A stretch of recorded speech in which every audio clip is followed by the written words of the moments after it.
ഫൺമാൾ RCM wonder world Puthanathani 1-ാം വാർഷികം വിപുലമായ പരിപാടികളോടെ പുത്തനത്താണിയിൽ സമാപിച്ചു.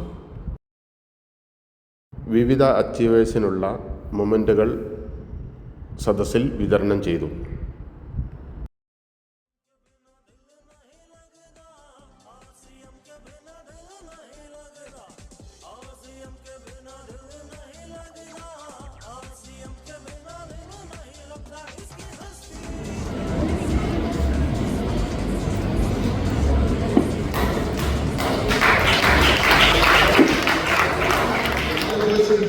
ബഹുഭൂരിപക്ഷം ഉപയോഗിക്കുക. കാരണം അനാവശ്യമായിട്ട് സമയത്തെ ദുർവ്യയം ചെയ്യുന്ന ആൾക്കാരാണ് നമ്മളെല്ലാവരും. ഇന്നത്തെ ദിവസം അങ്ങനെ ആകാൻ പാടില്ല. ഇന്നത്തെ ദിവസം അങ്ങനെ ആകരുത്. ആ സമയം ഒരിക്കലും വേസ്റ്റ് ആകരുത്. മനസ്സിലാവുന്നുണ്ടോ? അപ്പോ ഇത് RCM എന്ന് പറയുന്നത് ഒരു മല്ലിപ്പൊടി, മഞ്ഞപ്പൊടി, മുളകുപൊടി വിൽക്കുന്ന ഒരു പരിപാടിയല്ല. അങ്ങനെ കാണരുത്. ഇതിന് ധാരാളം ഉദ്ദേശ ലക്ഷ്യങ്ങളുണ്ട്. ഒന്നാമത്തെ കാര്യം ഞാൻ വീണ്ടും റിപ്പീറ്റ് ചെയ്യാണ്, ആരോഗ്യ സംരക്ഷണം.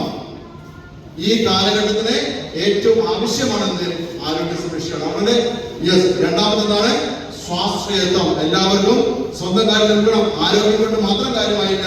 ആ ആരോഗ്യം എൻജോയ് ചെയ്യണമെങ്കിൽ 10 പുത്തൻ പോക്കറ്റ് ഉണ്ടെങ്കിൽ ആരോഗ്യം എൻജോയ് ചെയ്യാൻ പറ്റും. ശരിയാണോ? അടുത്തത് വുമൺ എംപവർമെന്റ്, സ്ത്രീ ശാക്തീകരണം. എന്റെ ടീമിന്റെ അകത്ത് അങ്ങനത്തെ തൃപ്പൂണിത്തുറയിൽ ഒരു 78 വയസ്സുള്ള ഗിരിജാദേവി അമ്മയുണ്ട്. 78 വയസ്സാണ്, 78 years old.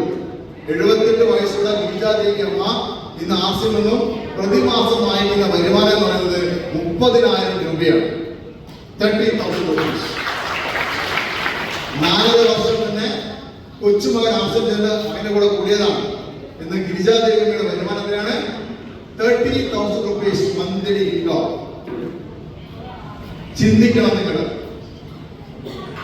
78 വയസ്സുള്ള ഗിരിജാദേവി അമ്മയ്ക്ക് 30,000 രൂപ കൊടുക്കുന്ന സംവിധാനം ആവശ്യമാണെങ്കിൽ ഇങ്ങനെ എന്തെങ്കിലും സംവിധാനം നമ്മുടെ നാട്ടിലുണ്ടോ? ഈ ലോകത്തുണ്ടോ? ഉണ്ടോ? പറയൂ. അപ്പൊ അതാണ് ഞാൻ പറയുന്നത്, ഇന്നത്തെ ദിവസം വേസ്റ്റ് ആണ്. ഓക്കെ, റെഡിയാണോ? റെഡിയാണോ? അപ്പം നമ്മള് ഫൺമാൾ പുത്തനത്താണി ഫൺമാൾ വണ്ടർ വേൾഡ് ക്രിക്കറ്റിന്റെ ആനിവേഴ്സറി സെലിബ്രേഷനിലാണ്. സെലിബ്രേഷൻ കൊണ്ടിരിക്കണം.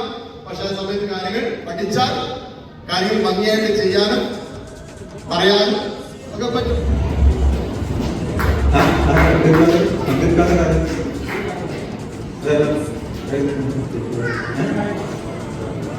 അതിന്റെ ലീഡറാണ് അവര് ട്രോഫി വാങ്ങിക്കുക. ആരുള്ളത്? അബ്ദുൽ ഖാദർ ആരുള്ളത്? ആരാണ്? അല്ല, അവർക്ക് അവരെ ആൺകുട്ടി സംഘടന ടീച്ചർ മാനാണ് ടീച്ചർ. നല്ലൊരു കൈയടി. അബ്ദുൽ ഖാദർ.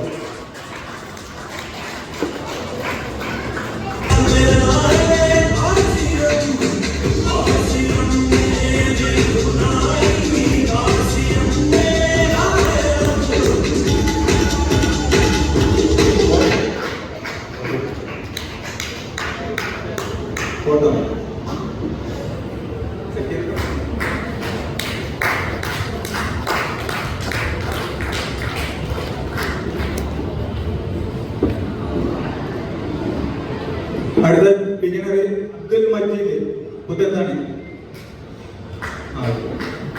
അബ്ദുൽ മജീദ് പുത്തനത്താണി. നല്ല കൈയടി.